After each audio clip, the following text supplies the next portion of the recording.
Candidates have launched campaigns to succeed Scott Stringer as our next controller. All of this comes as the city deals with the ongoing pandemic, which has led to a devastating fiscal crunch and a shattered economy. My next guest is one of the many candidates running for controller. Brooklyn City Councilman Brad Lander joins me now to talk about his campaign and more.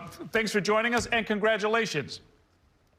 Thank you so much, Errol. I really appreciate the opportunity to be here. And I also want to say I really appreciate your remembrances of Mayor Dinkins last week. They were really very moving. Thanks very much. A very important guy, and can't say enough about him.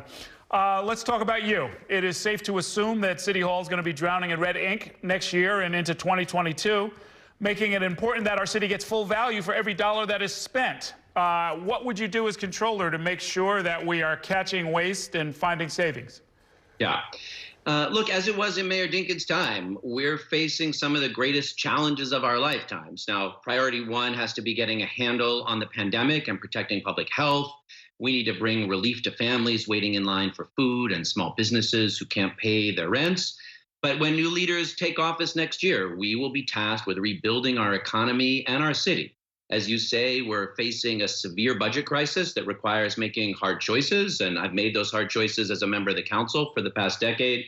But we also have to make smart investments now in long-term rebuilding. That's the way we create jobs and economic stimulus in the short term, and the affordable housing, good jobs, sustainable innovation, and resilient infrastructure that we need in the long term to make the city a place of opportunity. But as you so often point out, government can't deliver on any of that when city agencies are run poorly, when money is wasted, when projects aren't completed on time, when there's no accountability for mismanagement, and when corruption goes unchecked. And I'm running for comptroller to help our city rise to all those challenges. Waste or room for improvement, shall we say? Yeah, well, let me give you two examples. One of the responsibilities of the controller is to settle claims against the city.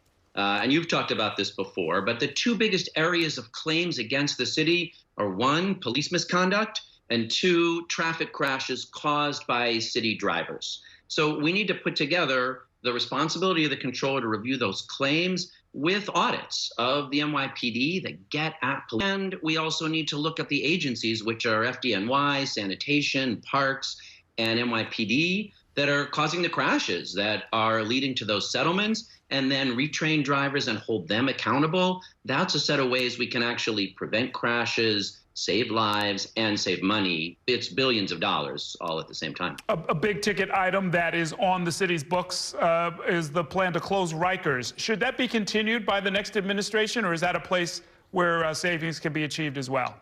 Oh, that plan needs to be continued. I mean, Rikers is the biggest penal colony in America. It's not just it every day, and we have a responsibility to close it. Now, look, if we do the work to incarcerate fewer people, to hold fewer people in prison awaiting trial through smart alternative programs, and also through not arresting people for things that ought to be tickets, which is what a lot of people are on Rikers for, we can save money, but we have to invest. And again, investing in long-term capital projects, you pay that money over 30 years, you actually get job creation, sustainable infrastructure, and you're not actually straining your operating budget. We have to make hard choices in the operating budget, but I think long-term investments are a big part of our recovery strategy.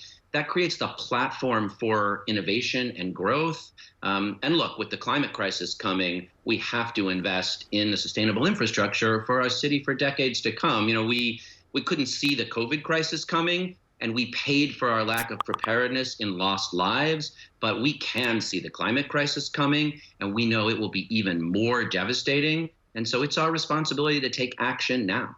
Let me shift the conversation to a different kind of investment. The controller leads the pension funds that retired city employees are relying on. The 5 municipal public pension funds ended the 2020 fiscal year with a net investment gain of only a little over 4%, which is well below the 7% assumed rate of return. And that shortfall amounts to an obligation for the city, one that could reach as much as $200 million within 3 years. What would you do about that?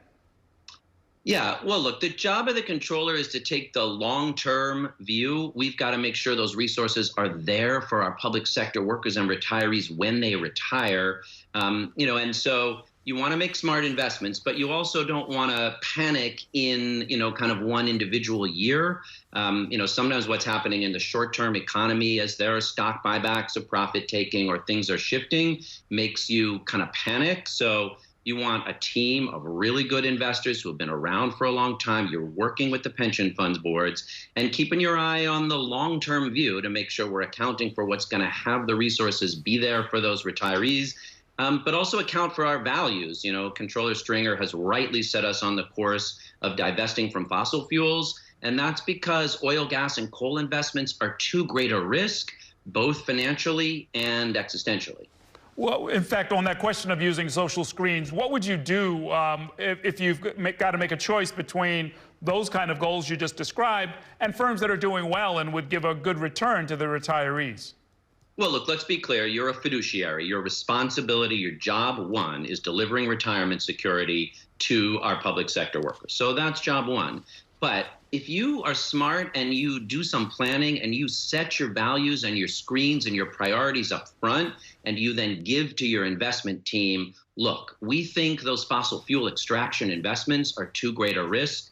They can build a portfolio that finds those good companies in clean energy, in sustainable urban innovation, in mobility. There's a lot happening in the economy and in the stock market that's growing, and it's the job of the controller to find a way to make smart long-term investments that grow the pension funds so we can meet the needs of those retirees while also doing it in a way that is aligned with our values. A lot of my viewers only know you as a city council member. I know you a long time, and you ran the Fifth Avenue Committee, which was an affordable housing group. You ran the Community Development Center at Pratt Institute. Which of those experiences, those prior to the city council experiences, do you think best prepare you to be a good controller? Thank you. Yeah, I really think back to that a lot because I had the opportunity to work with people in neighborhoods in all 5 boroughs across the city on what mattered in their neighborhoods. And, the value that I try to bring to government as we're figuring out how to make hard choices is let's listen to neighborhood leaders on the ground, understand what people want in community planning, in a vision for their neighborhoods. But then we have to balance that with what the data says, take a real hard look at what we can afford, and also think about citywide goals. You and I have worked a lot on issues, talked a lot about issues of segregation and how we build a city that's more characterized by fairness. And that's a balance between what leaders say on the ground in their neighborhood, what the data says, and what we need for the city as a whole. And that community planning work, both at the Pratt Center and Fifth Avenue Committee, are very much in my mind every day. Okay, and then finally, let's talk politics. What's the path to victory? That's great. Look, the path for victory, especially now with ranked choice voting, is to build a big, broad coalition of people of every background in every neighborhood. And I'll be honest, meeting people on Zoom is not the same as being out in the neighborhoods. Before it hit, I had one day when I was up in Riverdale, and then I went out to Southeast Queens and met with a homeowners group. And the city is as Mayor Dinkins said, a gorgeous mosaic. It's a shame to meet it on Zoom rather than more in person, but the path to victory is, especially with ranked choice voting, winning support from the most diverse array of voters who share that broad set of values for our city in every neighborhood in the city. Okay, we will see you out on the campaign trail, digital and otherwise. Thanks so much for coming by. We'll wish you the best of luck. Really appreciate the time, Errol. Thank you. Stay safe. That is going to do it for tonight's show. Thanks so much for watching and have a great evening.